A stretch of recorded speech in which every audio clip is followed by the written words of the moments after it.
Salam əziz izləyicilərim, kanalıma xoş gəlmisiniz. Bugünkü videoda mən aylıq proqnoz edəcəm. Deməli, fevral ayına gəlin baxaq, fevralda sizi nə gözləyir? Deməli, 2 dənə variant olacaq. Variantlardan birini seçirsiniz. Gəlin baxaq, sizi fevral ayında nə gözləyir?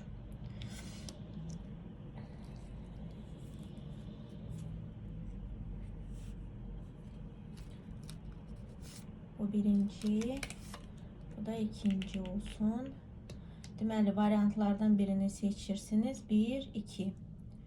Əgər sizə daha çox vaxt tələb olunursa, videonu dayandıra bilərsiniz. Seçiminizi etdikdən sonra davam edə bilərsiniz baxıma. Mən isə çox gözləmək istəmirəm. Xatırlatmaq istəyirəm ki, baxım ümumidir. Əgər şəxsi baxım istəsəniz, Instagram üzərindən müraciət edə bilərsiniz. Instagram səhifəmin adı və linki qoyulub videomun altında. Keçid edib əlaqə saxlaya bilərsiniz. Gəlin deməli baxaq.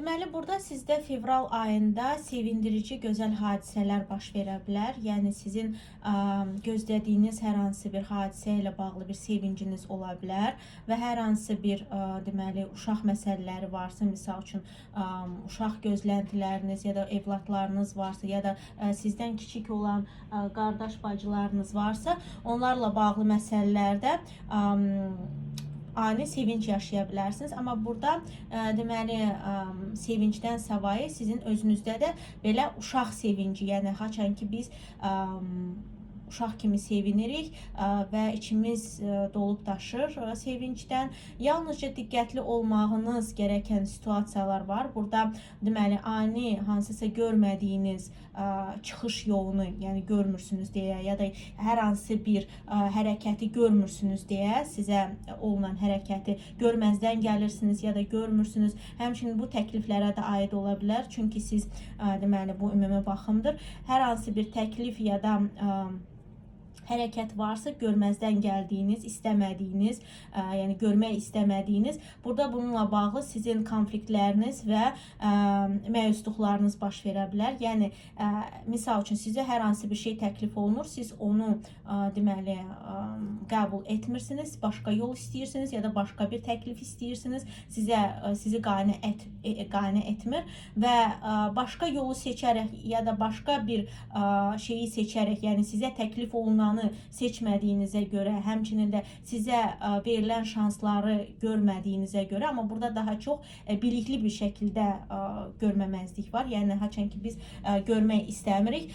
Bununla bağlı məyusluqlarınız və konfliktləriniz baş verə bilər, qıcıqlanma hissi baş verə bilər. Həmçinin də bu, deməli, sizə yönəlik hərəkətlərə də dair ola bilər. Misal üçün, hər hansı bir sizə hərəkət olunur, siz görməzdən gələ-gələ sonunda artıq partlayırsınız və bu, yəni konflikt baş verir və konflikt sonrası da məyusluq baş verə bilir. Bəzi insanlarda bu sizin özünüzdən irəli gələn bir hərəkət də ola bilər. Misal üçün, hər hansı bir insana hansısa hərəkəti daima edirsiniz ya da hər hansı bir hərəkət onun üçün qəbul olunmaz olur deyənə, onunla bağlı sizin deməli, sizin üstünüzə biraz sizdən hıncını ala bilər və sizdən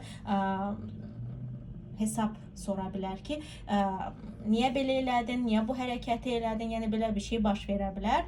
Həmçinin də deməli, bu sizin də tərəfinizdən olunan təkliflərə də aid ola bilər. Yəni, tək yönümlü baxmayın, sizin də etdiyiniz təkliflər ya da sizin etdiyiniz hərəkətlərə də aid ola bilər. Çünki bu ümumi baxımdır.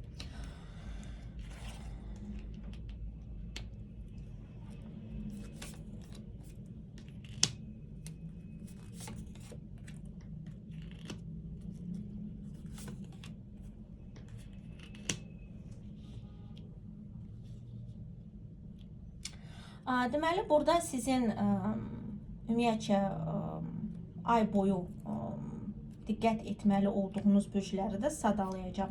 Deməli, burada sizin od ünsüründən olan insanlara və hava ünsüründən olan insanlara diqqət yetirməyiniz tövsiyə olunur. Deməli, od ünsüründən qoç, ox atan şir ola bilər. Hava ünsüründənsə, deməli,